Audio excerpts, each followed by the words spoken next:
Amoureux et amoureuses de la Nati, bonjour et bienvenue dans ce tout nouveau épisode.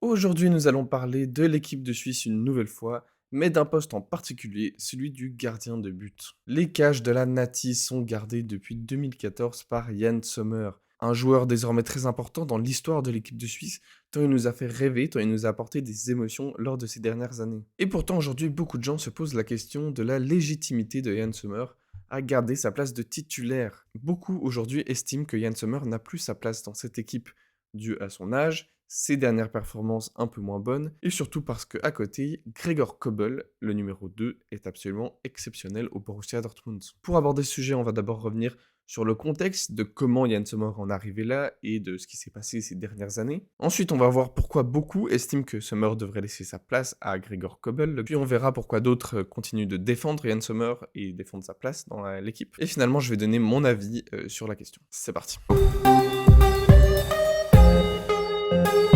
En 2014, après la Coupe du Monde au Brésil, Diego Banalho prend sa retraite internationale. Un gardien, je pense, qui nous a un peu tous marqués, puisqu'il avait été lui aussi assez exceptionnel dans sa cage, l'ancien gardien du Wolfsburg, et qui lui aussi nous avait fait vivre beaucoup d'émotions. Et je me souviens qu'à ce moment-là, j'étais assez triste de le voir partir, et je me disais, bon, Yann Sommer, ça vaut peut-être pas grand-chose. Il jouait au FC Bâle à ce moment-là, et j'étais assez sceptique sur le niveau potentiel du gardien. Ah là là, si j'avais su. Depuis 2014, Yann Sommer a été titulaire du début à la fin dans cette équipe, sans qu'il y ait jamais qui que ce soit pour vraiment prétendre à sa place de titulaire. Il a participé à 2 Euros 2016 et 2020, qui s'est passé en 2021, et 2 Coupes du Monde 2018 et 2022. Et c'est vraiment dans ces moments-là que Yann Sommer est entré dans l'histoire de l'équipe de Suisse. Déjà en 2016, pour moi, ça a été un peu l'explosion de Yann Sommer. Je me souviens que durant ce Euro, c'était un peu le joueur qu'on ressortait le plus. Il y avait aussi Xhaka et Fabian Schär, je me souviens à l'époque. Mais Sommer était quand même le joueur qu'on retenait un peu de l'Euro de la Suisse. Contre la Roumanie, l'Albanie ou la France, surtout la France, il avait fait un match exceptionnel. Et même contre la Pologne, il avait sorti quelques jolies parades. Pareil en 2018, où vraiment il nous avait sauvé les miches contre le Brésil. Mais pareil contre la Serbie, où il avait sorti un très très gros match. Et puis contre la Suède, où malheureusement, il a pris un but assez malheureux. Et puis évidemment, son apogée en 2021, lorsqu'il sort un match très bon contre le Pays de Galles. Plus compliqué contre l'Italie, mais ensuite un très très bon match contre la Turquie. Et évidemment, ce match contre la France, complètement fou, où il arrête le dernier penalty tiré par Kylian Mbappé. Et avant ça, il avait sorti une parade sur Pavard, sur Coman. Et il était passé à ça de nous sauver contre l'Espagne, où il avait sorti un nombre de parades hallucinant là aussi. Je pense que c'est à ce moment-là qu'on est vraiment tous définitivement tombés amoureux d'Yann Sommer. Grâce à ses performances, il est vraiment entré dans l'histoire de l'équipe de Suisse. Il prétend comme l'un des meilleurs joueurs, on peut le dire, parce qu'il nous a vraiment tous marqués. Et je pense que c'est peut-être le joueur dans les dernières années qui fait le plus l'unanimité au sein des supporters suisses. Là où les gens trouvent toujours quelque chose à reprocher à Xhaka ou à Shaqiri, au niveau de la régularité en particulier, Sommer, lui, est toujours resté sur la même ligne et a toujours vraiment charmé les supporters. Je me souviens que peu de temps après l'Euro, je suis allé voir un match de l'équipe de Suisse et derrière moi, il y avait un gars qui chantait une chanson sur Sommer pendant tout le match. Il est vraiment très apprécié en Suisse, c'est Yann Sommer et on le soutiendra toujours. Sa Coupe du Monde 2022 a été bonne, même si peut-être un peu moins marquante, en particulier parce qu'il est tombé malade et qu'il a loupé le match contre la Serbie, où il avait été remplacé par Kobel, puis contre le Portugal, où apparemment il n'était pas au meilleur de sa forme et que ça peut jouer sur le fait qu'il s'est pris 6 buts assez compliqués à défendre pour le coup. En soi, une compétition un peu moins marquante. Ces derniers mois ont été un petit peu plus compliqués pour lui. L'équipe de Suisse a vécu des qualifications pour le prochain Euro assez compliquées, avec des matchs très décevants et surtout beaucoup de buts encaissés. Vous savez que j'estime que le premier coupable de ça, c'est Murat Yakin. Il n'empêche que Yann Sommer, je l'avais déjà mentionné dans le bilan, mais il peut aussi se reprocher certaines choses. Sur certains matchs, sur certains buts en particulier. On va revenir là-dessus plus tard, mais de manière générale, son année n'a pas été très convaincante. C'est peut-être sa moins bonne depuis un bon moment avec l'équipe de Suisse. Et surtout, depuis 2022, il y a un joueur qui entre de plus en plus dans les débats autour de la place du numéro 1 dans les cages de l'équipe de Suisse. Et plus le temps passe, plus ça s'est renforcé.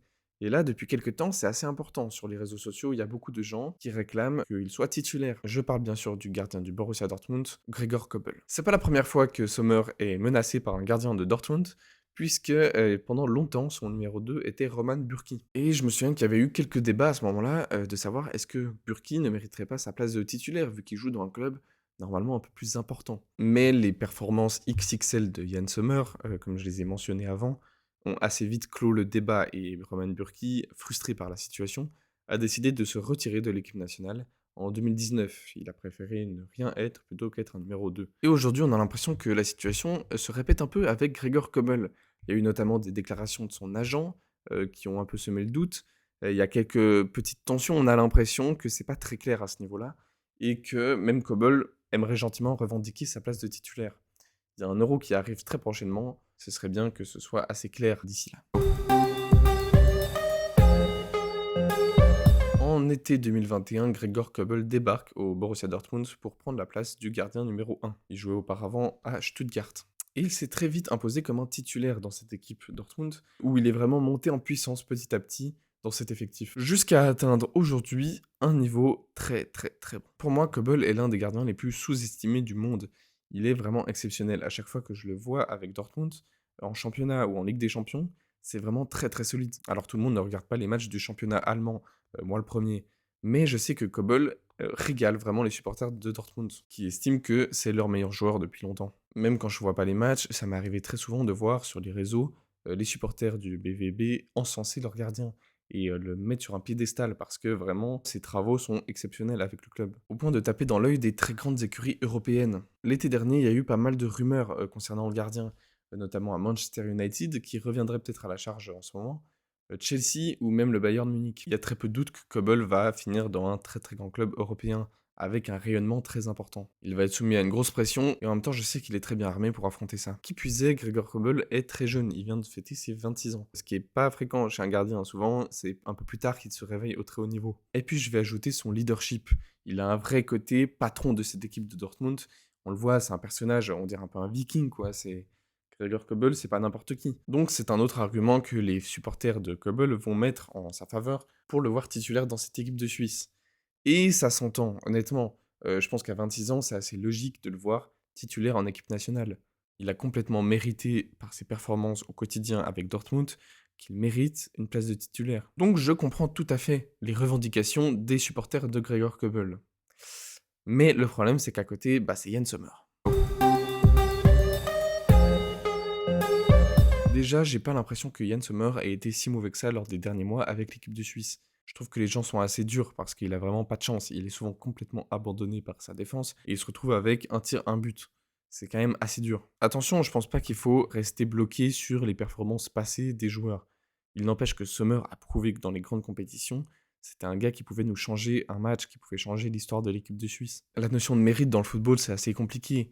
Il n'empêche que s'il y en a bien un qui a mérité sa place, c'est Yann Sommer. Pareil, on parlait de patron avant avec Kobel, mais c'est pareil pour lui. C'est un joueur d'expérience avec la Nati, il compte 8 ans de cette sélection, et là aussi c'est un leader de cette équipe. Je sais qu'il est très apprécié dans les vestiaires, c'est pas n'importe qui Sommer. J'ai beaucoup de choses à reprocher à Murat Yakin, mais je peux pas lui reprocher de ne pas mettre directement Yann Sommer sur le banc. Ce serait peut-être un peu radical, et je suis pas sûr qu'il s'attirerait beaucoup de sympathie de la part des supporters. Et en plus, j'en parlais lors des tops 2023, mais Yann Sommer a pris une autre dimension l'année dernière. Puisqu'il a quitté son modeste Borussia Mönchengladbach, avec qui il avait fait des sacrés miracles quand même, il y a des arrêts qui ont tourné dans le monde entier sur les réseaux parce que il a été quand même assez impressionnant avec cette équipe et je crois qu'il est très très apprécié là-bas. Mais il est d'abord parti au Bayern Munich pour remplacer temporairement Manuel Neuer qui s'était blessé, avec qui il a fait des performances, plutôt moyennes, même s'il a quand même sorti de très bonnes choses, notamment en Ligue des Champions. Et surtout cet été, il a rechangé de club et il a signé à l'Inter Milan. Et en Italie, pour l'instant, c'est complètement dingue ce qu'il rend. Petite statistique, avec l'Inter Milan en Serie A, il a joué 19 matchs, c'est-à-dire tous, et il a encaissé 9 buts. Il a fait 12 clean sheets cette saison. Si je me trompe pas, c'est le meilleur total d'Europe. Pareil en Ligue des Champions, où il a joué 5 matchs et il a encaissé que 2 buts. Donc, en fait, les deux sont exceptionnels en club. Donc, c'est quand même très compliqué de dire que Sommer ne mérite plus sa place. Surtout que lors de peu de sélections qu'a eu Gregor Kobel avec l'équipe de Suisse, ça n'a pas toujours été très bon. Il a joué 2 amicaux contre le Kosovo et la Grèce, où il s'est pris à chaque fois un but. Il a joué contre le Portugal en Ligue des Nations il y a 1 an et demi, où il a pris 4-0. Il a joué contre la Serbie à la Coupe du Monde, match qu'ils ont gagné 3-2. Il a quand même encaissé 2 buts. Et il a joué contre Andorre, où il s'est également pris un but. Donc voilà, sur 5 sélections, il a à chaque fois encaissé au moins un but, et parfois contre des sélections peut-être à un niveau moindre. Bon, maintenant que j'ai résumé l'avis de chacun, on va passer à mon avis. Je suis complètement ouvert au débat, mais j'ai un avis assez clair sur la question. Je pense qu'aujourd'hui, Yann Sommer devrait rester titulaire avec la Nati, qu'il devrait jouer jusqu'à l'Euro 2024 en Allemagne, et qu'il devrait ensuite laisser gentiment sa place à Gregor Kobel. Pour moi, il a encore complètement le niveau, et il a mérité sa place pour l'Euro, et je garde une confiance absolue en Yann Sommer. Il n'empêche que après l'Euro, je trouve qu'il devrait se retirer de l'équipe. Il ira sur ses 36 ans, il aura une très très belle carrière derrière lui. Je pense que c'est le moment pour lui de gentiment dire au revoir à la Nati. Honnêtement, je sais pas s'il va le faire, je sais pas s'il va prendre sa retraite internationale. S'il le fait pas, je sais pas si Yakin ou le futur coach de l'équipe de Suisse le gardera en numéro 1. C'est des questions qui se posent et qui se poseront à ce moment-là. Mais je trouve que c'est une solution qui contente un peu les deux parties. En tout cas, j'espère que Kobel va accepter sa place de numéro 2, en tout cas jusqu'à l'Euro, et qu'il ne va pas péter un plomb comme beaucoup l'ont fait dans les différentes sélections. Voilà, j'espère qu'il va rester solide parce qu'on aura clairement besoin de lui après. Et je suis persuadé qu'il a le potentiel pour devenir lui aussi une légende de l'équipe de Suisse. Je précise juste que si jamais il y a un monde où Yann Sommer fait des prestations catastrophiques en amicaux en mars, ou que ses performances à l'Inter déclinent complètement, évidemment que dans ce cas, il faut changer d'avis et il faut mettre Kobel à sa place. Mais voilà, dans l'instant T, en janvier 2024, c'est mon avis. Et d'ailleurs, j'en profite pour dire qu'on a quand même beaucoup de chance avec les gardiens en Suisse. À l'époque, on avait Benaglio. Dernières années, on en a vu passer. Et aujourd'hui, même si les deux sont pas là, on a encore beaucoup de monde derrière, hein. Il y a aussi Mvogo, il y a aussi Keun à Monaco, il y a Itzabal, il y a Rakiopi et Von Balmos à Young Boys, il y a Omlin au Borussia Mönchengladbach, des joueurs qui pour le coup vont un peu plus rester dans l'ombre avec l'équipe de Suisse. Les gardiens et la Suisse, c'est quand même une belle histoire d'amour et j'espère qu'elle va continuer pendant longtemps parce qu'on a vraiment de la chance. Merci à tous d'avoir regardé cette vidéo. Si ça vous a plu, n'hésitez pas à laisser un like. N'hésitez pas aussi à laisser un commentaire pour me dire qui c'est que vous aimeriez voir titulaire, Sommer, Kobel ou peut-être un autre. On se retrouve le plus vite possible avec un nouveau sujet. Et en attendant, amoureux et amoureuses de la Nati, prenez soin de vous. Ciao.